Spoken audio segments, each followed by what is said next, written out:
Mystery Train. It was the last record Elvis made at Sun. To me, it tells the best tale of all.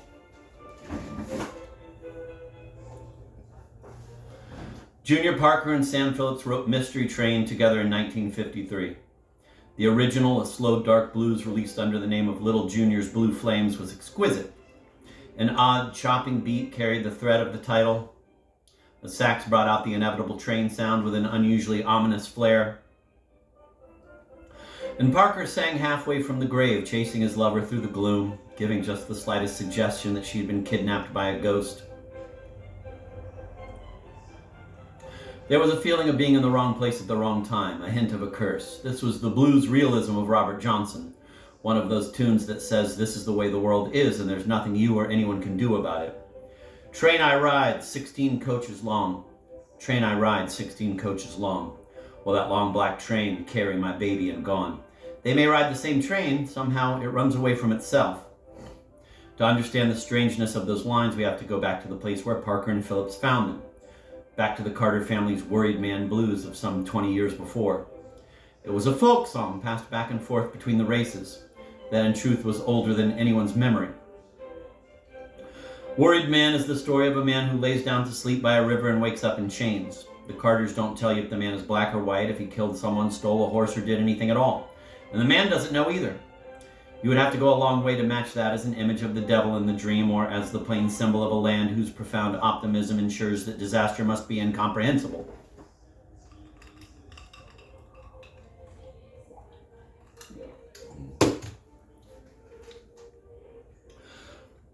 There is no protest in the song, no revolt, only an absolute, almost supernatural loneliness. A bewilderment that is all the more terrifying because it is so self-effacing and matter-of-fact. The emotion is there in the steady roll of the beat, in the resignation of Mother Maybell's guitar, and in Sarah Carter's squeaky, toneless singing. The sound of a man who has told the story more times than he can remember and who hopes that one more telling will finally let him rest. He rides a train to nowhere. The train I ride is 16 coaches long. The girl I love is on that train and gone. EE number 7. I had a dream one night, 4/25/73. In the dream, I am looking into a Carney peep show machine wherein tiny shots of Elvis, Scotty Moore, and Bill Black, circa 1954, flicker in and out of view. Naked, they are rehearsing their live act, kicking their legs in tandem like the Rockettes. Slowly, the camera moves on Elvis's penis. It is an accurate dream. I look to see if Elvis is circumcised, and of course he is not.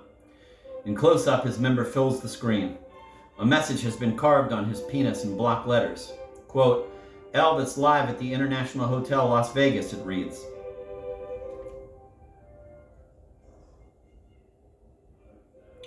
Like the rest of the song, it makes no sense. It simply defines the singer's world, and there is no way out save for the death the man promises will someday save him from his song.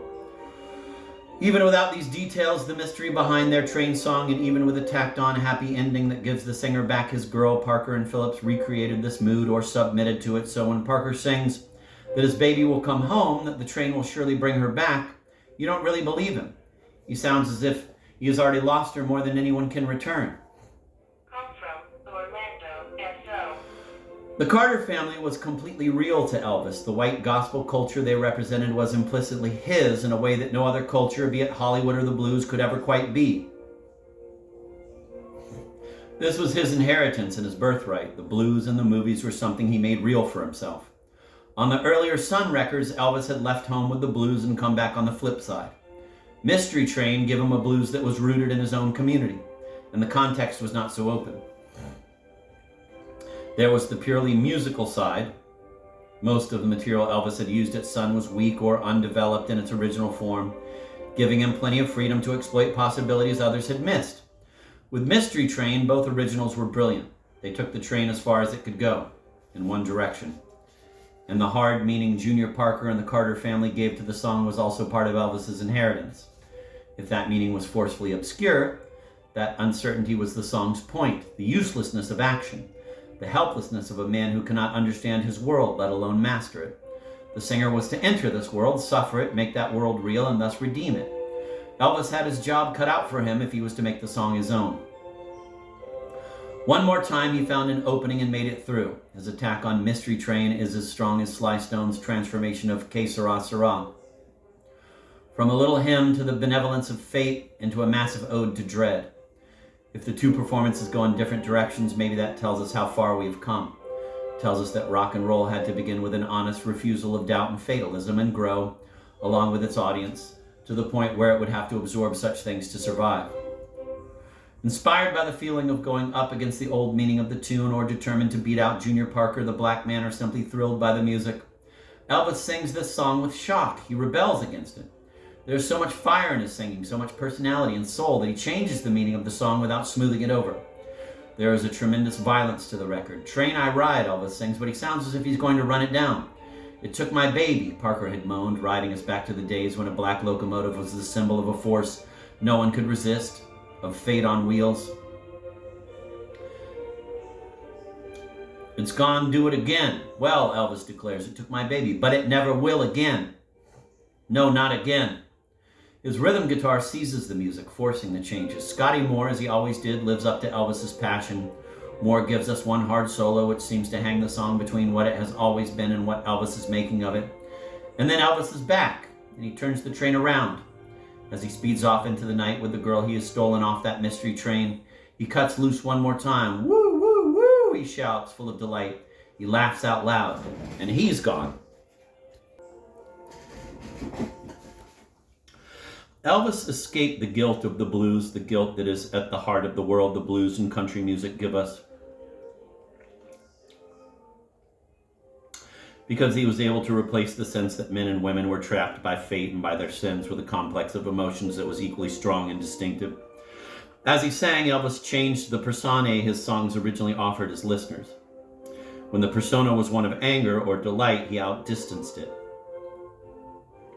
He didn't have to tell us that the blues is about displacement, about not being at home, about a brooding fear. The music was meant to ease, but not resist. And if at its deepest the blues is hellfire music, worth the trouble of the black preachers who have damned it, that Elvis escaped this truth and still made his music ring true was precisely his genius. Finale. These days, Elvis is always singing. In his stage show documentary, Elvis on Tour, we see him singing to himself in limousines, backstage, running, walking, standing still, as his servant fits his cape to his shoulders as he waits for his cue. He sings gospel music mostly in his private musical... We're going to pick it up, or are they going?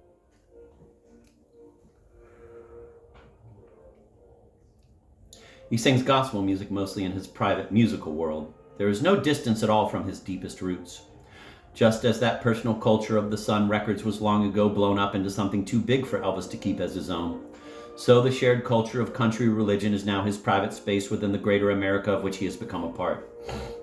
And on stage, well, there are those moments when Elvis Presley breaks through the public world he has made for himself. And only a fool or a liar would deny their power, something entirely his, driven by 2 decades of history and myth. All live in person is transformed into an energy that is ecstatic, that is, to use the word in its old sense, illuminating.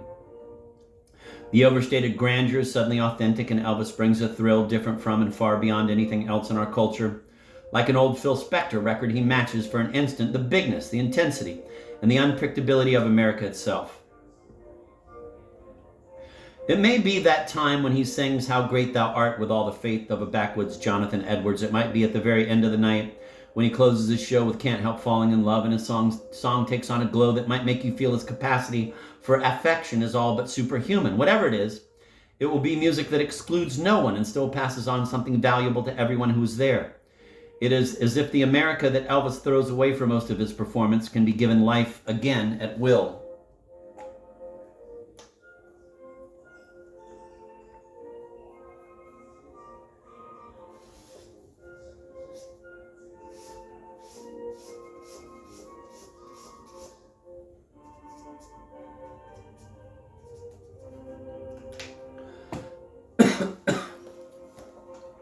At his best, Elvis not only embodies but personalizes so much of what is good about this place, a delight in sex that is sometimes simple, sometimes complex, but always open, a love of roots and a respect for the past, a rejection of the past and a demand for novelty, the kind of racial harmony that for Elvis, a white man, meets a profound affinity with the most subtle nuances of black culture combined with an equally profound understanding of his own whiteness, a burning desire to get rich and to have fun, a natural affection for big cars, flashy clothes, for the symbols of status that give pleasure both as symbols and on their own terms.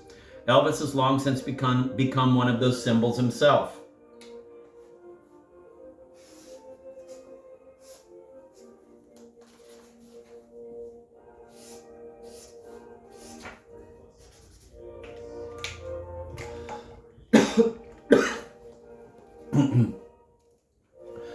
Elvis has survived the contradictions of his career, perhaps because there is so much room and so much mystery in Herman Melville's most telling comment on this country. Quote, "The Declaration of Independence makes a difference." Elvis takes his strength from the liberating arrogance, pride, and the claim to be unique that grow out of a rich and commonplace understanding of what democracy and equality are all about. No man is better than I am. He takes his strength as well from the humility, the piety, and the open, self-effacing good humor that sprang from the same source. I am better than no man. And so Elvis Presley's career defines success in a democracy that can perhaps recognize itself best in its popular culture. No limits. Success so grand and complete it is nearly impossible for him to perceive anything more worth striving for. But there is a horror to this utopia, and one might think that the great moments Elvis still finds are his refusal of all that he can have without struggling. Elvis proves then that the myth of supremacy for which his audience will settle cannot contain him. He is these moments. These moments show far greater than that. So perhaps that old Rhythm of the Sun Records does play itself out even now. Along with Robert Johnson, Elvis is the grandest figure in the story I have tried to tell because he has gone to the greatest extremes. He has given us an America that is dead and an unmatched version of an America that is full of life. All in all, there's only one remaining moment I want to see, one epiphany that would somehow bring his story home. Elvis would take the stage as he always has. The roar of the audience would surround him, as it always will. After a time, he would begin a song by Bob Dylan, singing slowly. Elvis would give it everything he have. Elvis would give it everything he has. "I must have been mad," he would cry. "I didn't know what I had until I threw it all away." And then with love in his heart, he would laugh. Epilogue. Itinerant singer reveals name on tail of shirt. Disgusting, witnesses claim. Report huge stones block all roads. Man with black whip seen again in cemetery. Only comes out at night. Grave diggers threaten walkout. Altercation over Stetson hat ends in death. Africans eager to see the USA, asserts travel agent. Big bucks in new tourist market. Man found in chains held, denies all wrongdoing. Only wanted nap, claims prisoner. Fiancé disappears on train, reports astonished passenger. Old story, says station master. Man and woman escape train wreck unharmed. Line hasn't run for 30 years, maintains rail exec. Walt Whitman once wrote that he didn't want an art that could decide presidential elections. He wanted an art to make them irrelevant. He was interested in an artist's ability to determine the feel of American experience, to become a part of the instinctive response of the people to events, to affect the quality and the costs of daily life. Whitman cared less that he would be remembered, though he certainly cared about that, than that his beliefs and the promises of American life would be lived out by other Americans, those of his time and those far beyond his time. He thought that his work might affect whether or not his country would grow and die and start over again, whether his country would, at the margins of change, maintain a soul and a vitality that could be recognized, loved, and feared far more easily than it could be defined. I think few artists have come closer to these dreams than those whose stories make up this book. Harmonica Frank, known to no one, Elvis, known to all, and the others each catch an America that has shape within an America that is seamless, and that, most likely, is the best one can really hope for. But Whitman, like Elvis or the Beatles or any true pop original, wanted it all, a grand battle between art and politics pitched right here. Did you too, he wrote in Democratic Vistas. Suppose democracy was only for elections, for politics, for a party name. Whitman thought limits were undemocratic. As good Democrats, we fight it out within the borders of his ambition.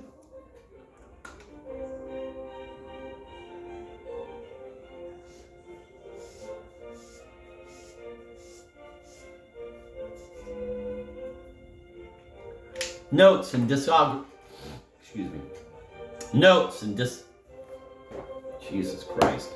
Notes and discographies. Notes and discographies.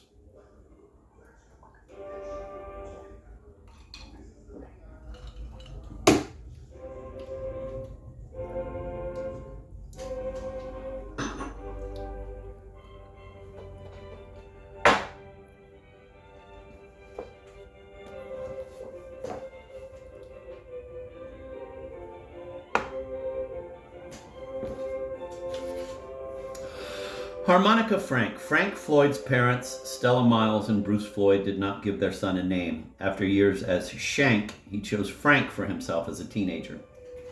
They separated soon after his birth. Frank grew up in Arkansas under the care of his paternal grandparents. After the death of his grandmother, Frank, with his grandfather Bud Floyd, a fiddler, took to the road but died of a heart attack in 1922. After he and Frank caught a ride with a trucker, the trucker ran, leaving Frank with the body. "I'd sleep in ditches," Frank said years later, "and I know that if I died that night, no one would know who I was or where I came from." Frank got his first regular job in the late 20s with the Cole Brothers Carnival, and for the next 2 decades trekked over the country. He told me that for 35 years of his life, he never spent 2 nights in the same place. The late all-knowing Memphis music man Dickinson, who recorded Frank in 1979, said in 2002, spending most of his time with such legendary outfits as Happy Phillipson's Medicine Show and the Dr. Hood Medicine Show, he ate fire, pulled up tents, and pulled them down. He performed in blackface.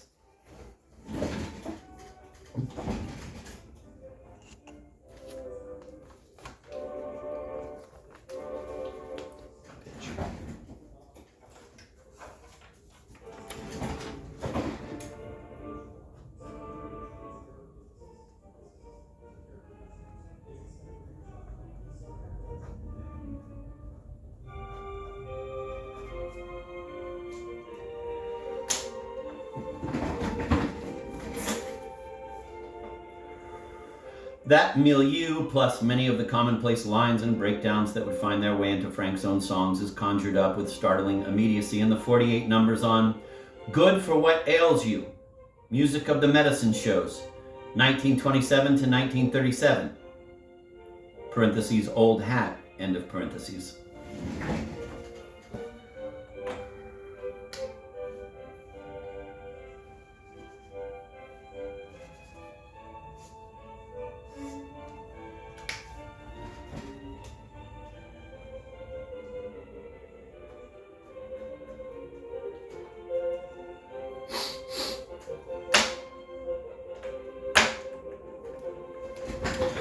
Throughout the 20s up to 1934, the bank robber and killer Pretty Boy Floyd was running wild in Missouri, Ohio, and Oklahoma. A cousin, Frank liked to say, somewhere down the line in 1930, Frank married one Gladys Dunnigan, who died in 1937. Their daughter, Laura Jane, was born in 1931 and raised by her mother's family. In 1966, she presented her father with his first birthday cake. Frank taught himself to read and write. In 1963, though he had given up performing, working instead as an ice cream vendor in Dallas and as a farmer near Memphis, he took a course and learned to read music. Wow.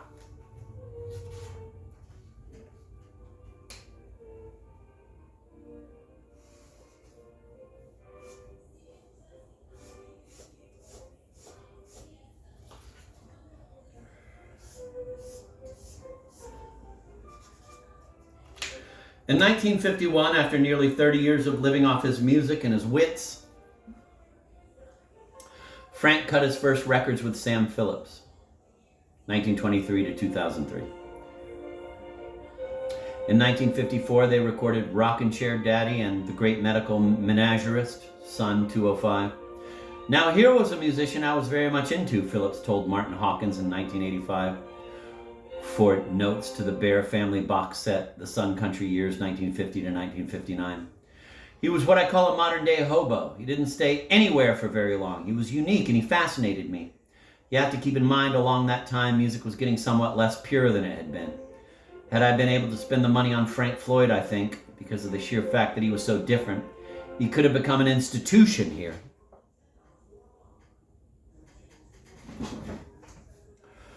If Frank was indeed Philip's first attempt to find a white man who had the Negro sound and the Negro feel, as the late Marion Keisker Sons co-manager in the 1950s remembers Philip saying about no one in particular,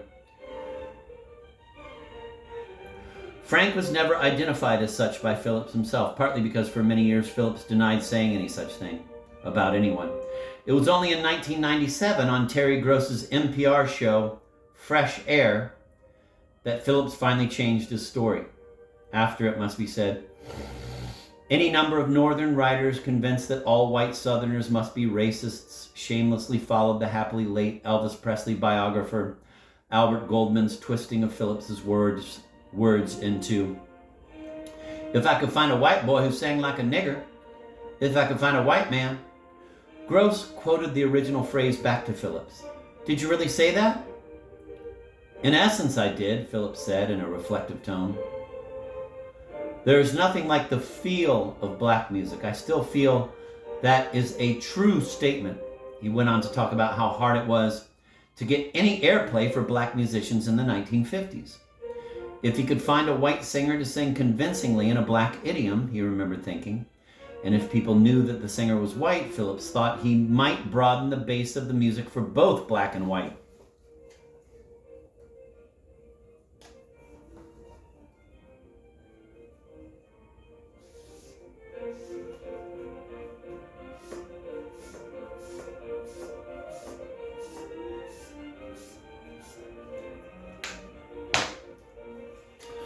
Of the many numbers Frank put down in 1951, 5 were released as blues on the Chess label in Chicago. The rest, including Christmas Time Again, were erased. Tape was expensive. Frank's early recordings were once very hard to come by, and I thank the late Greg Shaw for providing the bootleg tapes that sparked my interest in the first place. All of the 1951 and 54 sides, plus a dazzling 1958 single, Rock a Little